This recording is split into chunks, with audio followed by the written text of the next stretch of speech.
What's going on, guys? My name is Aldeniro and welcome to episode 72 of my Leicester City career mode. We're starting this episode off with a look at the league table, and as you can see, 27 games played for every team, and we're currently in first place, which is looking really good for us. Only 3 defeats over the course of the season, 2 of which were to Chelsea and 1 to Liverpool, so we're looking really good. We're 1 point ahead of Chelsea in first place, and things are just kind of going our way at the moment, and we're hoping that we can keep this momentum up into the final run in the season. It's kind of been a long season. I've wanted to get this season finished really quickly, just so I can work on whether or not I'm going to move clubs or whether or not I'm going to stay and reinvest in the squad. I'd kind of like to give Leicester City 1 more season, just because we have a lot of decent players who could do with, you know, areas being strengthened around them. Like, I'd like to get rid of the likes of Dwight Gale and Berahino and players like that.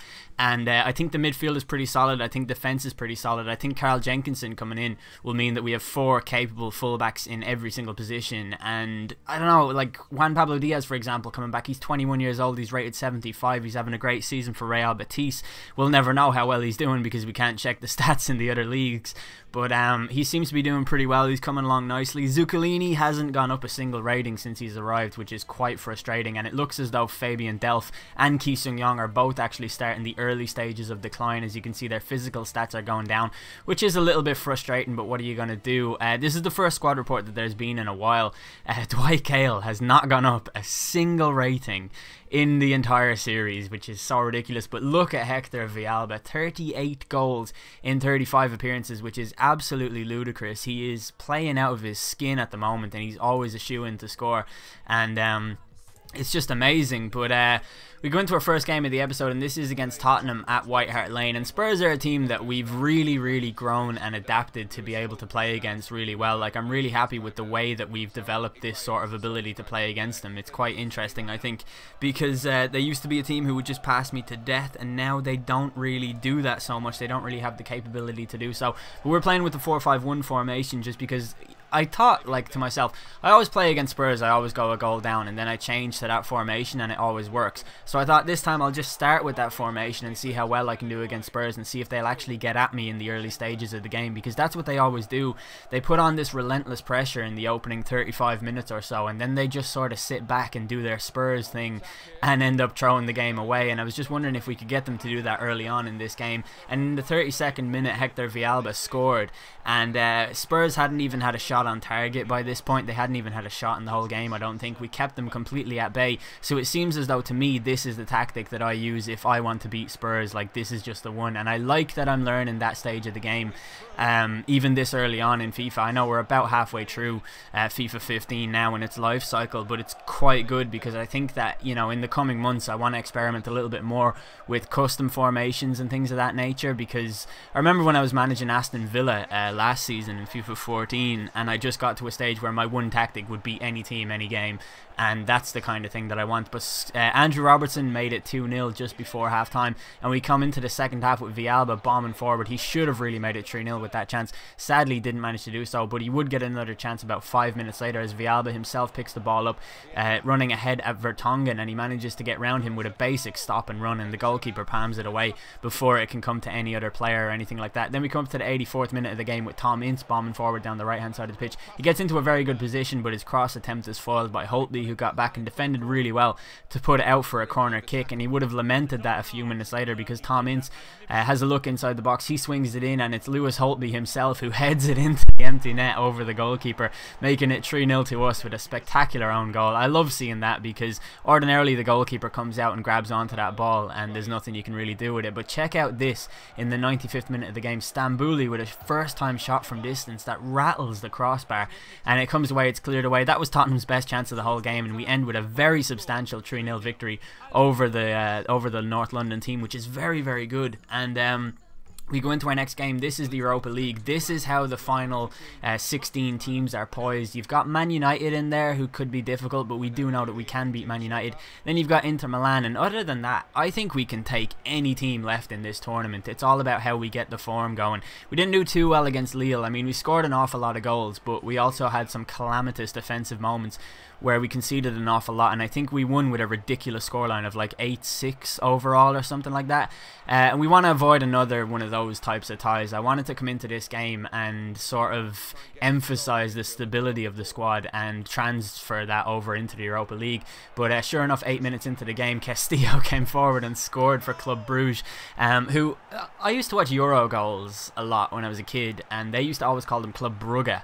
But I assume they're from Bruges in Belgium, and they're called Club Bruges. I don't know if any Belgians actually could let me know. I know there's a lot of Belgian people who are subscribed to me, but in the 31st minute of this game, Hector Villalba comes forward, and he did very well to manufacture a shooting position from where he initially started, but his shot sadly was dragged just wide of the post. And 3 minutes later, Club Bruges came on the offensive with Vasquez picking the ball up. He had quite a lively game. He plays it into Castillo, who really should be hitting the target from there, and we should be 2-0 down at that moment. But just before half time, we did manage to mount a decent enough offensive move with Origi on the ball, obviously a Belgian player himself. He comes bombing into the box ahead of Engels, and he manages to get his shot off, and a great save from the goalkeeper keeps it at bay and gives us a corner kick and a chance to get something from the corner, which will be swung inwards by Scott Sinclair, who has a look up, aims it towards Stephen Cocker, who gets his header on target. It hits the crossbar. The clearance is only as far as Villalba, but Villalba's strike goes just wide, which is something that you don't ordinarily see. Usually it's either straight at the goalkeeper or into the back of the net. And then we come up to just past the hour mark on this game with Club Bruges. I nearly said Belgium. Club Bruges on the attack once more, as they come down the right hand side of the pitch ahead of Baraghi and into a decent enough crossing position. The ball comes in, not the ball that they originally intended, but Castillo fires it into the side net, and 4 minutes later we came on the attack with Fabian Delph on the ball. He passes it to Maicon Leite, who finds Koyate in an advanced position. He plays it back to Villalba. Villalba chips it into Leite, who gets round the goalkeeper with a wonderful move, and he finishes to give us a priceless away goal in this tie and put it back in our favour, really, because I thought if we take them to the King Power Stadium and we've got any kind of advantage, we're going to win the tie, because we're that kind of team. And we end the game with a 1-1 draw. Not much else really to report on in the game. It was a fairly dull one beyond that moment, but a decent enough result for us. The Leicester City board come and tell me that they want Jeffrey Schlupp's wage deal to be sorted out, and I'm like, well, if you're going to fund it, then fair enough, then I'll offer him a contract, but now I can't. I've only got an extra 1,200 in the bank, and he wants a 9 grand contract increase, so it's just not going to happen. So either give me the money or just shut the fuck up about the whole thing.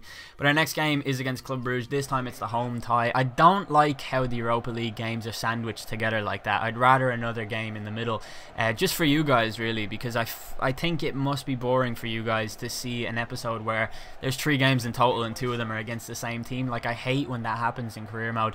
But Club Bruges' team is largely unchanged as far as I can tell from the side that we played against over in Belgium. But I was fairly confident that we'd be able to see this tie out and end up going into the quarterfinals of the Cup. But Mounier got into a great position. He passed it to Vasquez. The ball comes back to him, and his shot was saved by Butland in just the 6th minute. And they did sort of signal their intent early, because of the fact that when the AI is on the back foot in a tie like this, they'll start off in an attacking mode, and that's always sort of difficult to deal with. So they got a free kick in the 24th minute, and Vormer stepped over it. He hit it really well as well, and Butland had to tip it over the bar, which was a kind of a close call, I suppose. Then in the 26th minute, Vasquez had a great shot saved by Jack Butland once more, who I think is going to be a fantastic number 1 when he is upgraded to that position and we get rid of Kasper Schmeichel, although it'll be reluctantly, because I'm a big fan of Kasper Schmeichel. I really like him. Then we come to the 35th minute of the game, and we got our first real chance with Dwight Gale getting into a great position. He does manage to get his shot off, but it goes horrifically wide. It really should have gone across the goalkeeper, but it's very hard to get the trajectory on those right, unless you're using Hector Villalba up front, as it were. But Dwight Gale gets into a great position in the 45th minute, and he sees his shot strike off the post and then get cleared away by the defence. Then we come into the second half of the game with a nice bit of midfield play there, and Villalba plays the ball into Julian Brandt, who I actually thought was offside, but he was on the whole time, and that's such a dreadful finish attempt on his bad foot. I just was very angry. I thought he was offside, and then I realised he was on, and it was just kind of a squandered moment. But in the 61st minute, Villalba's volley was saved by the keeper and cleared by the defence, and then 7 minutes later we got another attack with a long ball being played through to Villalba, who runs in ahead of Engels to get into a very good position after the fake shot, and then he gets into a goal scoring opportunity. His initial attempt is saved, the rebound is volleyed into the back of the net, and it looks as though the tie is beyond all doubt now. Even though an away goal from Bruges would force extra time at this moment, I just didn't see it happening for them because of the way that they were playing. And 10 minutes later they came forward, sure enough, with Vormer looking for a chance in the box, but it's headed away only as far as Maicon Leite, who plays it to Hector Villalba, who's miles ahead of Engels by this point, and he gets into the position that would allow him to score, and he does score for his 40th? No, even more than his 41st goal of the season, I think, overall, which is just ridiculous. He's on an absolutely ridiculous run. I can't wait to see how many goals he's going to accrue by the time that the season is over. But we end the game, and indeed the episode, with our tie against Club Brugge solidified, our victory solidified, and the fact that we're definitely going into the next round all completed, which is a pretty good way to end the episode. So if you guys enjoyed, please do leave a like. That would be much appreciated. I've been El Dinero. Thanks for watching.